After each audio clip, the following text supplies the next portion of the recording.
Buenas noches, les saluda Senia Durán, psiquiatra infantil y de adolescentes. Es un honor para mí presentarles este tema, psiquiatría de enlace en pediatría. Son aspectos básicos del abordaje, trataré de ser breve porque es un tema muy extenso. He preparado para ustedes un contenido temático que habla acerca de definiciones básicas, de modelos explicativos acerca de la enfermedad. Habla también acerca de las funciones del psiquiatra de enlace. Habla acerca de grupos especiales, elementos básicos, algunas limitantes y los beneficios comprobados hasta la fecha acerca de la psiquiatría de enlace.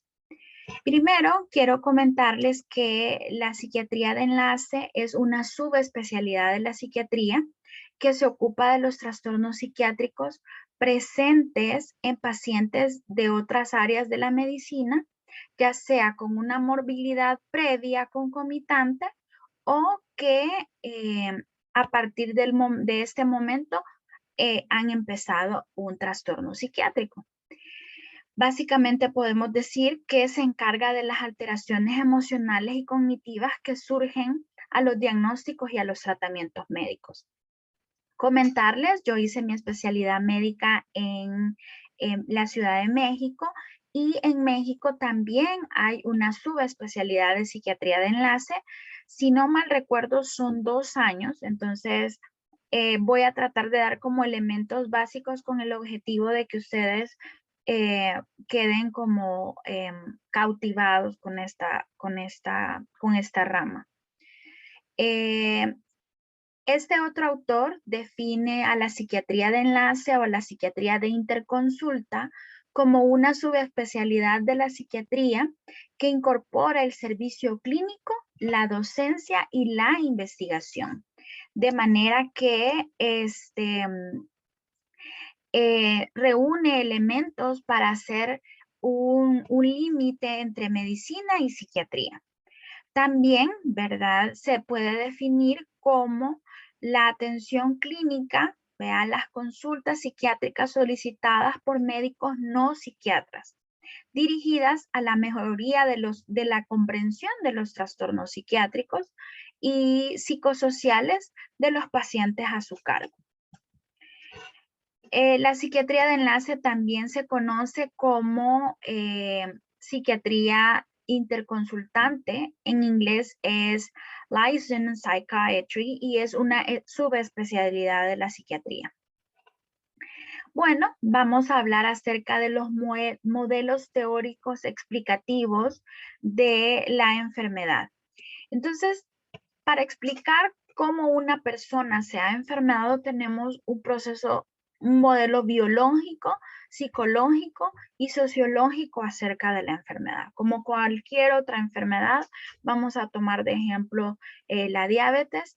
Hay un componente biológico, hay una predisposición genética muy probablemente, hay antecedentes hereditarios, hay una disfunción del páncreas, hay una tendencia a la obesidad, etcétera, etcétera, etcétera. Entonces tenemos un componente biológico. Pero también en estos modelos explicativos de la enfermedad tenemos un proceso psicológico. Mucha gente dice, a mí me vino la diabetes después de un susto, pero hay un gatillo disparador que generó que se expresara justamente en ese momento la enfermedad que tenía predispuesta, ¿no? Entonces hay un componente psicológico relacionado con esto y por supuesto social, el ambiente, si esa persona come demasiadas pupusas, si esa persona no hace dieta, no hace ejercicio. Entonces estos modelos explican una enfermedad probablemente. Hablando específicamente de la psiquiatría de enlace, es una rama que tiene ya más o menos quizás un mayor auge desde 1960, 1970. Y aquí hay algunos estudios que quiero compartir con ustedes. Por ejemplo, de un hospital militar en la Ciudad de México, y clasificaba el número de interconsultas por áreas. El área médica, o sea, medicina interna, digámoslo así, eran un 50% de las interconsultas, el área quirúrgica un 46% y del área de pediatría solo un 4%.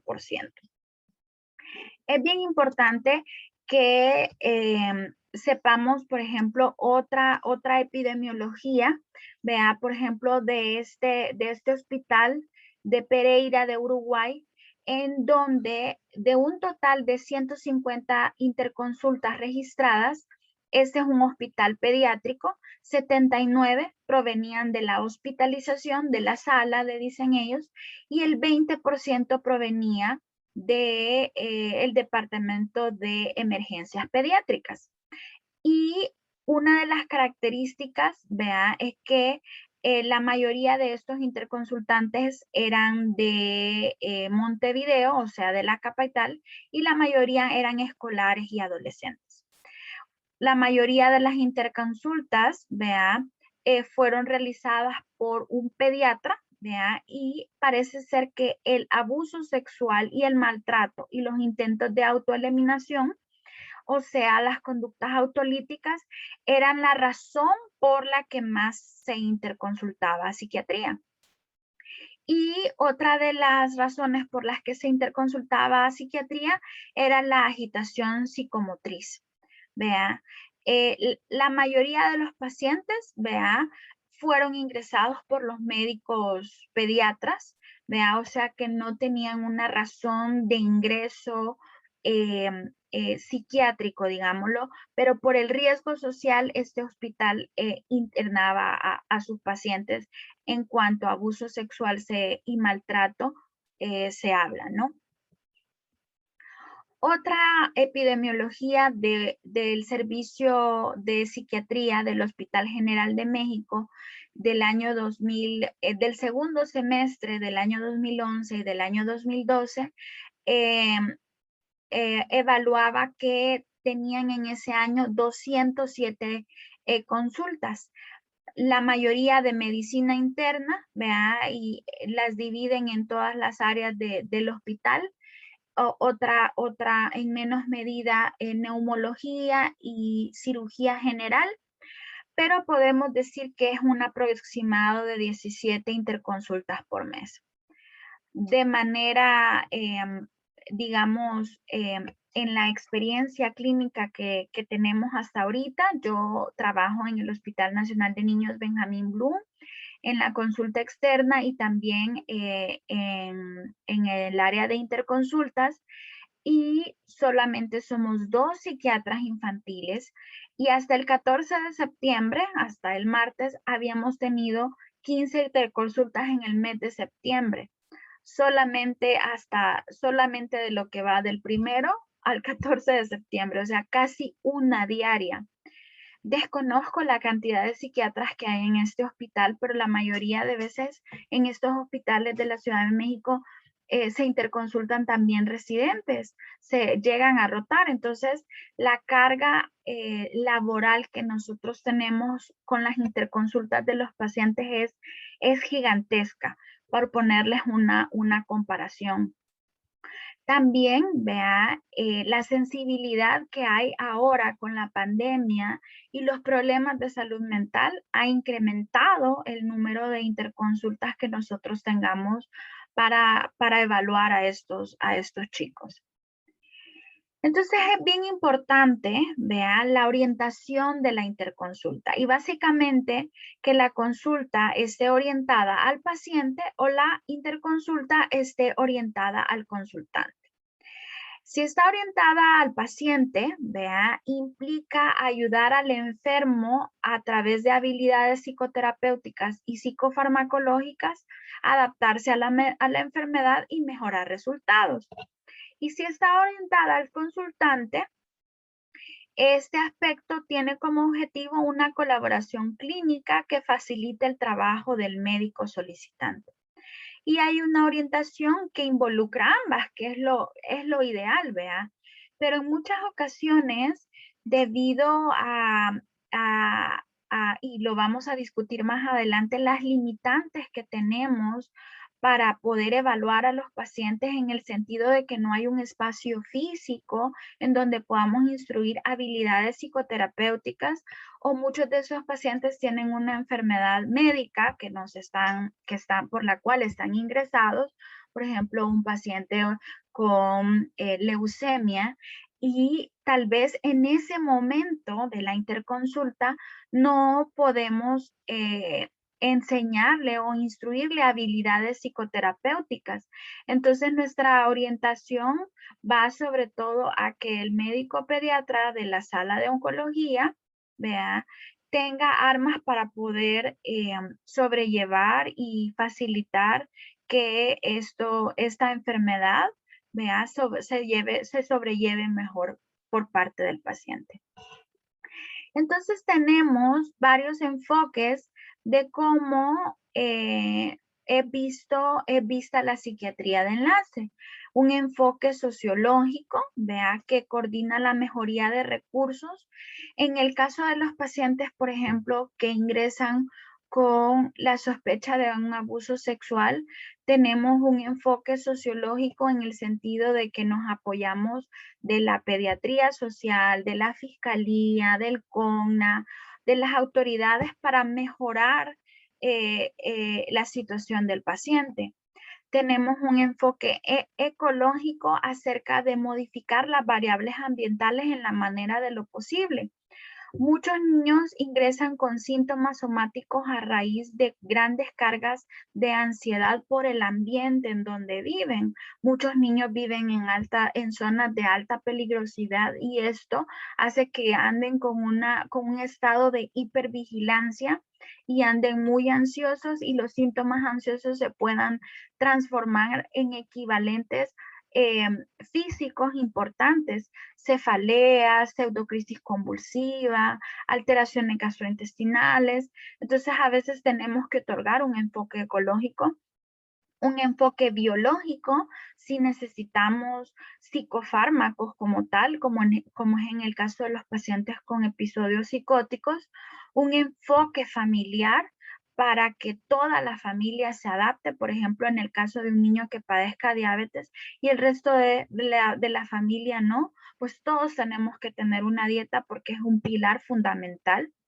Un enfoque psicodinámico para comprender, vea, cómo va evolucionando en el tiempo una enfermedad, o un enfoque cognitivo en el reaprendizaje de conductas y pensamientos positivos para la evolución armónica de la recuperación. En especial, por ejemplo, los chicos que han tenido traumas y han perdido algún miembro. Vean, entonces es el reaprendizaje de conductas y necesitamos el apoyo de otras especialidades, por ejemplo.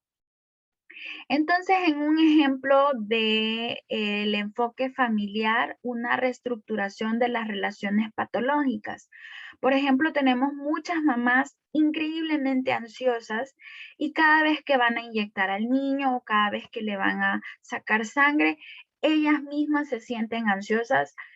Eso genera dolor, por supuesto que sí, transmiten esa ansiedad a los bebés, a los niños, y pues se hace un ciclo de ansiedad que es difícil de sobrellevar. El niño pues se resiste, la enfermera o el médico que tenga que tomar los procedimientos o la extracción de sangre va a ser más difícil, va a ser más doloroso, y caemos en un ciclo que por consecuencia en muchos casos nos va a generar alguna fobia, por ejemplo. En un enfoque sociológico, por ejemplo, coordinar la mejoría de los recursos sociales. Muchos de nuestros pacientes tienen ingresos hospitalarios prolongados, entonces coordinar múltiples cuidadores para que la persona que esté a cargo en el hospital, vea, no esté desgastada física y emocionalmente, y podamos cooperar todos con la mejora del paciente, ¿no? Podemos tener un enfoque ecológico, vea, en la modificación de variables ambientales, en el hecho de, por ejemplo, un paciente que requiera aislamiento o resguardo, por su misma condición física, ¿no? Las limitantes que pueda tener para ir al baño, para bañarse. Son simples detalles, bueno, más que simples detalles, son necesarios para que nuestros pacientes mejoren, ¿no? Entonces, en cada interconsulta, nuestro trabajo es valorar, vea, qué es lo que debemos hacer por este paciente y facilitar la comunicación entre los médicos tratantes, los médicos de cabecera, los pediatras, los cirujanos, el reumatólogo, etcétera, etcétera, para que este paciente se sienta mejor. Entonces, las funciones de la psiquiatría de enlace, ¿cuáles son? Ayudar al paciente y a su familia a enfrentar de la mejor manera la posible crisis de la enfermedad. Ayudarlo a superar el temor y la negación como primer mecanismo de defensa. Ayudar al paciente a enfrentar el dolor, la limitación funcional y en oportunidades la mutilación que pueda generar estar en un hospital. Facilitar la elaboración del duelo si ocurren pérdidas, ya sea por una enfermedad, por un miembro o incluso enfrentar la muerte, ¿no? Ayudar al paciente a efectuar cambios en su autoimagen, en especial en aquellos que se ha visto limitada de alguna manera. Aumentar la capacidad de tolerar la dependencia, la cronicidad y el aislamiento y cambios en los estilos de vida, como sucede en las pacientes que tienen lupus o en algunos pacientes que están en tratamiento con esteroides, ¿vea? Y que su aspecto corporal sufre un cambio, ¿vea? Como un aumento de peso. Tratar específicamente reacciones de angustia, depresión, ¿vea? Síndromes confusionales agudos o alteraciones del sueño, adaptarse a esta enfermedad y servir finalmente como el nexo entre paciente y equipo de salud. Tenemos que tener en cuenta elementos básicos. Primero, cuando nos envían la interconsulta, es especificar el motivo de interconsulta.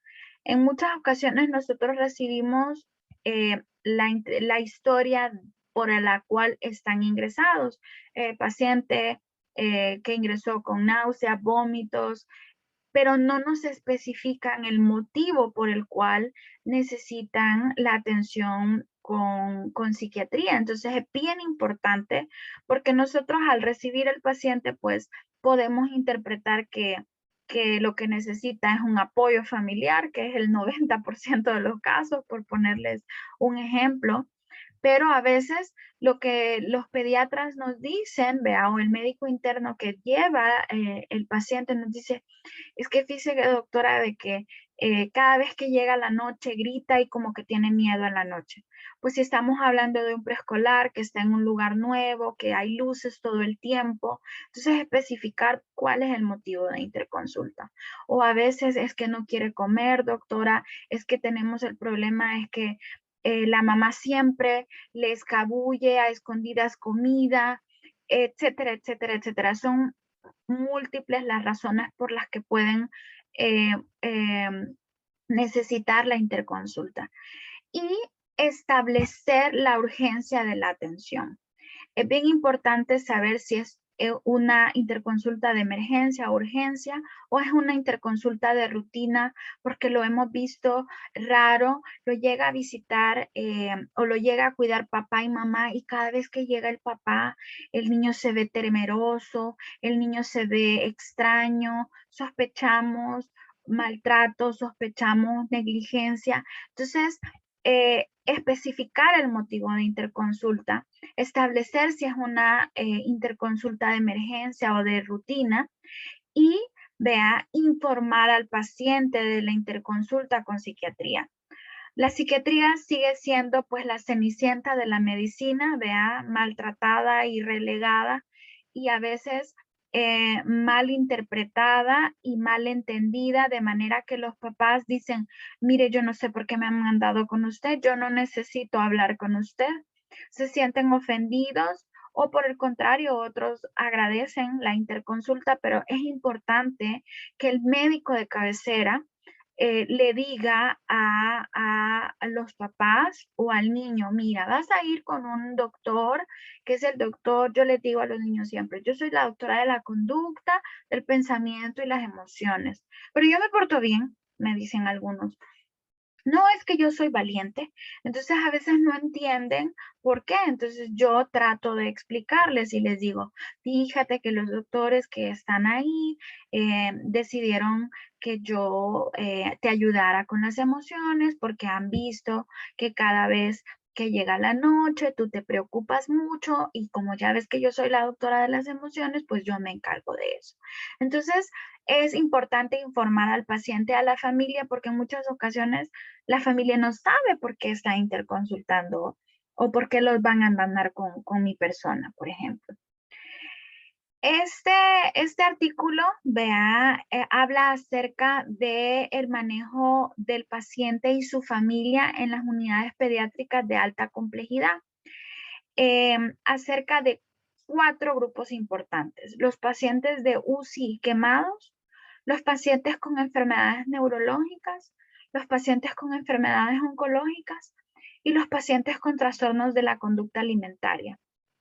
Aquí, por ejemplo, nos hizo falta, en este artículo solo se hablan de estos 4 grupos especiales, quizás porque son los que más se ingresan, no abarcaron, por ejemplo, los pacientes con enfermedades endocrinológicas que también se ingresan con frecuencia y que necesitan el apoyo de psiquiatría, ellos y su familia, ¿no? Pero en el caso de los pacientes con la UCI y quemados, hace referencia al apoyo en las etapas del duelo, porque por algún motivo están ahí y la pérdida de la integridad de sus órganos, de la piel, de las habilidades, de muchos de los pacientes que están en UCI están ventilados o con accidentes cerebrovasculares o traumas craneoencefálicos severos. Entonces hay una pérdida de las funciones y es muy probable que este niño vuelva gradualmente a su desarrollo. El desarrollo que llevaba antes se vio detenido y vuelva a empezar. Entonces necesitan una atención en psiquiatría en muchos casos. A veces puede ser de rutina o a veces de emergencia, por ejemplo. En los pacientes con enfermedades neurológicas, en especial los niños que tienen epilepsia, porque la comorbilidad psiquiátrica es frecuente.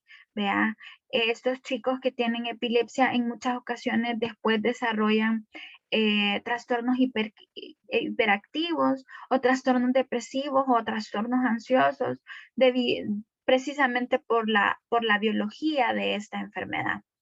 Y los pacientes con enfermedades oncológicas realmente son un grupo especial. De hecho, hay una rama de la psicología que se llama psicooncología porque están cerca de la muerte, ¿no? Y tratar este proceso de duelo, este proceso de incertidumbre, este proceso de qué va a pasar, es importante en muchas ocasiones.